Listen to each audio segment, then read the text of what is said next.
What's going on, ladies and gentlemen? And this is Switch Up Sports, coming to you for what is going to be the new Switch Up Sports, relatively. So, the last time that Switch Up Sports had done something, it's still going to be the podcast that is done primarily with interviews with other athletes and this now. So, instead of me sitting in a chair and giving my sports takes, it's going to be me doing a recap in the car each and every day. So based off of the games last night, I had a chance to actually watch most of the third quarter and all of the fourth quarter of the Lakers-Warriors game 1, and here are my thoughts. So the Lakers, I felt, played really solid.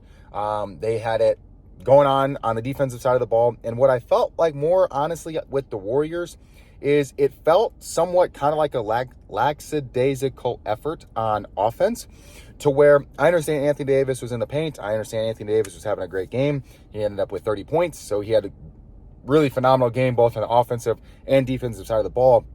But the one problem with me and what the Warriors were doing was they weren't attacking the basket. And I understand Anthony Davis was there, but it wasn't enough of an attack. Like, they were not really trying to drive to attack, and I get Anthony Davis being there, but it almost looked like a fearful type, hey, like, I don't want to give Anthony Davis any type of chance to have something with this, where I felt the Warriors could have had a great mid-range game.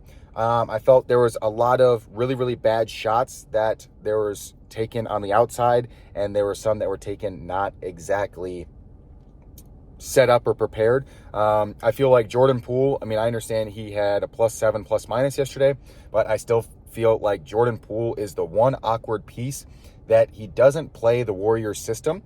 And I think that's the reason why the Warriors have so many issues and problems with him, is he's really not that great on the defensive side of the ball, and he was the one that kind of took a couple pretty bad shots. I'm not going to knock him too much for the 28-footer at the end of the game because it was wide open, but he needs to know, take the extra dribble and get 3 feet closer. A 28-foot shot wide open, I understand he was feeling it. He hit a couple threes. He hit the other 28-footer, off balance, that he was trying to draw a foul on, which, again, terrible shot. He's lucky it went in. It did pull him within, I think that's when he pulled him within 2 or maybe 3. And it was a good shot. It went in, but it wasn't a smart shot. And I think that's a big issue with Jordan, is he does pretty dumb plays. And, I can see why the Warriors get so frustrated with him, especially based off of how they were playing yesterday. They didn't quite have it fully engaged. They played fine. They played solid. I feel like Steve Kerr is going to make a bunch of needed adjustments. They just came off of Game 7.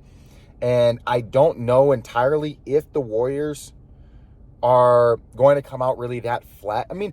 They looked good in the first quarter. They looked good in the fourth quarter, but they didn't really play great Warriors basketball. They normally outscore everybody in the third quarter, and they just looked kind of lackadaisical. It looked like, hey, it's a new 7-game series. We're good. I don't know entirely. I don't think they gave the game away. I think it was a close-fought game. I think the Lakers just beat them and they played better.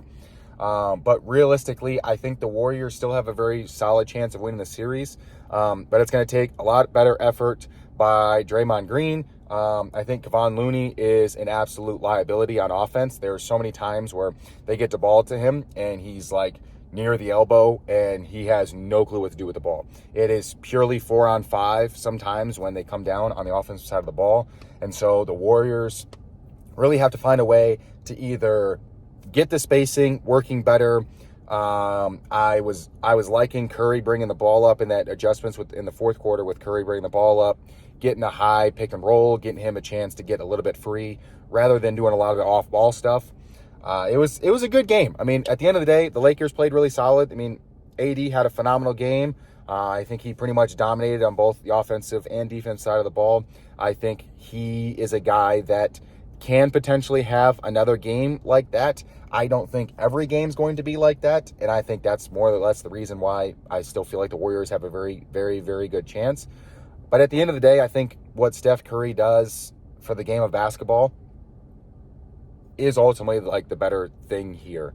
And I know this was the first full, like, I haven't watched an actual basketball game all year. And so this was one of the times I actually tuned in. And the reason I tuned in was nothing else because of Steph Curry. Like, he has this type of Jordan effect that is going on right now to where people watch games and people are entertained with basketball because the Warriors play so much better of a game than anyone else. Yes, Draymond annoys people, and I think Jordan Poole kind of complains too much too. But ultimately, the Warriors play basketball that is enjoyable to watch. They shoot threes. They normally shoot mid-range. They normally drive. Their passing is normally spectacular.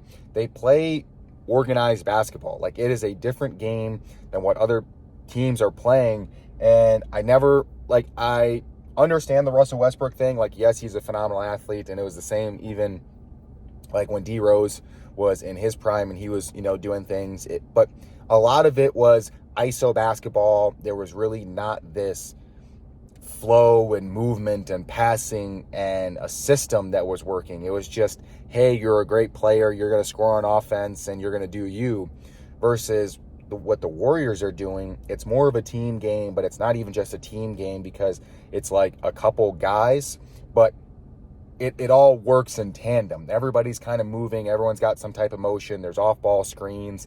There's exceptional passing. Like, there's timing. There's a chemistry with the team because they've played together for so long. And I think that's the one reason why it's actually enjoyable to watch, because I'm not just seeing a couple guys who are like, well, we're good basketball players, so let's just team up. And you know what? I'll get you the ball, then you get me the ball, then you get the ball, then I get the ball.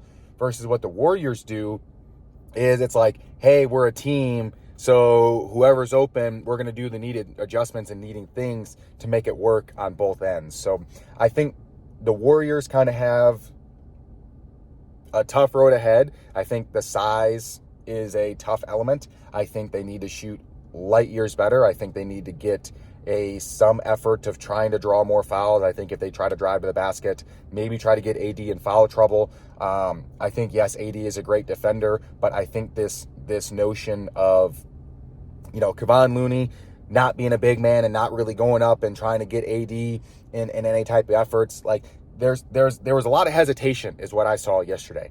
If the Warriors can get some type of effort out of guys that are not named Steph Curry and Klay Thompson on the offensive end of the ball, then I think the Warriors have a chance. This is something that the Warriors have seen before. It's not like, the Warriors typically lose game one. The Warriors normally win a lot of games at home. They just kind of now lost the home court advantage side of it. And I think they're probably going to come out and play great in game two, so they'll at least get the split. But as long as they can get a split in LA, then they'll be fine.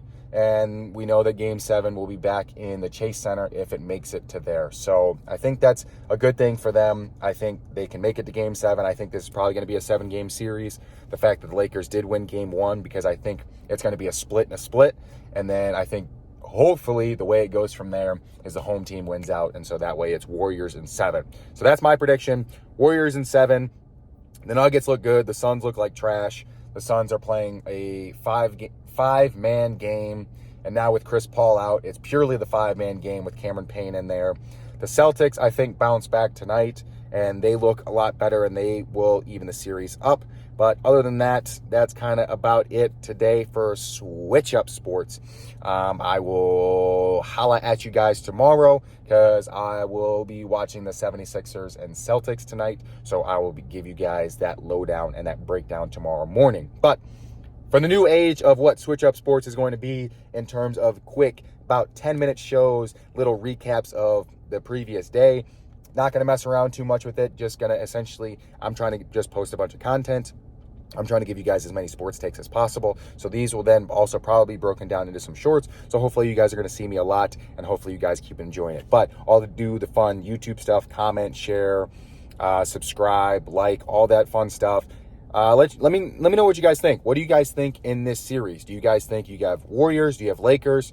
Give me your breakdowns, predictions for the rest of the NBA playoffs. But other than that, I will catch you guys tomorrow with a breakdown of the Celtics 76ers. So I'll catch you guys on that one, and I'll see you tomorrow.